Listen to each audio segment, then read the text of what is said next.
Friends, welcome to Faris home food. இன்றைக்கி நம்ம வீட்டில் பார்க்க போகிறது சேப்பக்கிழங்கு வச்சு தான் காரக்குழம்பு எப்படி செய்யலாம்னு சொல்லி தரப்போகிறேன்.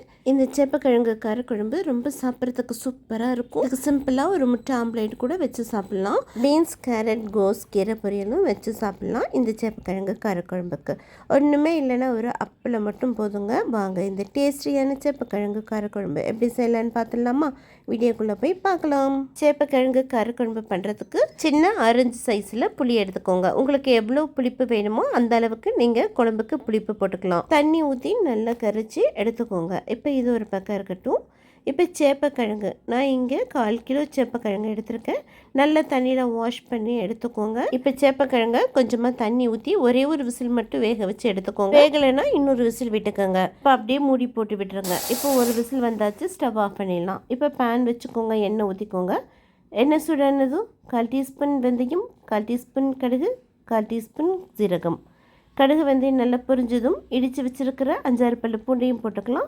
கொஞ்சமாக கருவேப்பிலையும் போட்டுக்கோங்க. நல்லா பூண்டோட பச்சை வாசனை போகிற வரைக்கும் வதக்கிக்கோங்க. அடுத்து பெரிய வெங்காயம் ஒரு வெங்காயம் பிடிச்சு நறுக்கி போட்டு வதக்கிக்கோங்க. சின்ன வெங்காயம் இருந்தாலும் போட்டாலும் காரக்குழம்புக்கு நல்லாவே டேஸ்ட்டாக இருக்கும். இப்போ வெங்காயம் நல்லா வதங்கினதும் பழுத்த தக்காளியாக 2 தக்காளி பொடியை நறுக்கி போட்டுக்கோங்க. தக்காளி நல்லா குழஞ்சி சாஃப்டாகிற வரைக்கும் நல்லா வதக்கிக்கோங்க.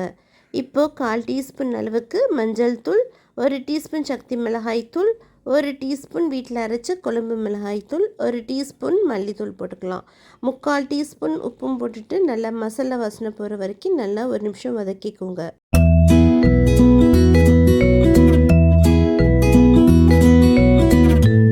அடுத்து இப்போ வேக வச்ச சேப்பக்கிழங்கை தோல் உரிச்சிட்டு போட்டுக்கோங்க.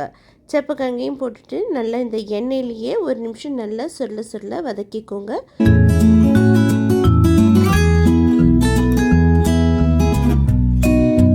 அடுத்து கரைச்சி வச்சுருக்கிற புளி தண்ணியும் ஊற்றிக்கலாம். இப்போ மிக்ஸ் பண்ணி விட்டுக்கோங்க. உப்பு காரம் எல்லாம் ஒரு தடவை செக் பண்ணிக்கோங்க. நான் எங்கெல்லாம் காரம் போடணும் அங்கே உங்களுக்கு ஏற்ற காரம் நீங்கள் கூடவை குறைச்சலாம் பார்த்து போட்டுக்கோங்க. இப்போ மூடி போட்டு விட்டு 10 நிமிஷம் அப்படியே விட்டுருங்க.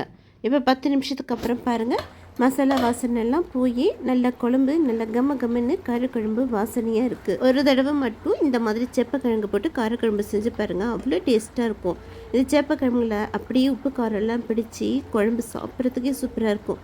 ஒருவேளை நீங்கள் நான் வெஜிடேரியனாக இருந்தால் இதில் கொஞ்சம் எறா போட்டு செஞ்சு பாருங்கள், அவ்வளோ டேஸ்ட்டாக இருக்கும். ட்ரை பண்ணி பாருங்கள். இந்த சேப்பக்கிழங்கு காரக்குழம்புக்கு நல்ல ஒரு முட்டை ஆம்லேட்டு, ஒரு 2 அப்பளம் வச்சு சாப்பிட்டீங்கன்னா எக்ஸ்ட்ரா ஒரு பிளேட் கேட்டு வாங்கி சாப்பிடுவாங்க. அவ்வளோ சூப்பராக இருக்கும். கண்டிப்பாக மிஸ் பண்ணாதீங்க. நான் சொன்ன மாதிரியே செஞ்சு பாருங்கள். செஞ்சு பார்த்துட்டு எப்படி இருக்குன்னு கமெண்ட் பண்ணுங்கள். இந்த வீடியோ பிடிச்சிருந்ததுன்னா மறக்காமல் லைக் பண்ணுங்கள், ஷேர் பண்ணுங்கள். சப்ஸ்கிரைப் பண்ணாதவங்க கண்டிப்பாக சப்ஸ்கிரைப் பண்ணிக்கோங்க.